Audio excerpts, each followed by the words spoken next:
Imagine si Napoléon avait gagné la bataille de Waterloo.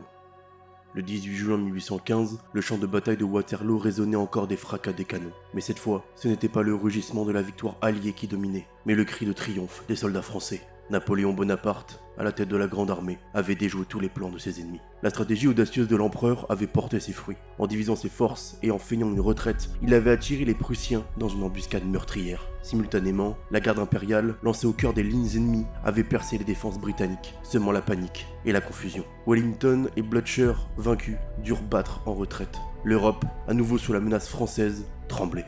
Napoléon, victorieux, regagna Paris en héros.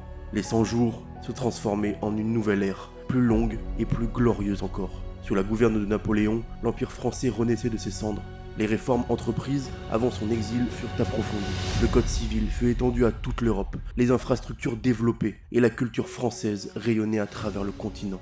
L'empereur, conscient des erreurs du passé, adopta une politique plus conciliante envers les autres nations. Il favorisa les échanges commerciaux, les alliances stratégiques et la promotion d'une paix durable. L'Europe, sous l'égide française, connut une période de prospérité et de stabilité sans précédent. Napoléon Ier mourut en 1821, laissant derrière lui un empire immense et florissant. Son fils, Napoléon II, lui succéda, poursuivant l'œuvre de son père. La dynastie Bonaparte régna sur la France pendant plusieurs générations, faisant de la France la puissance dominante en Europe.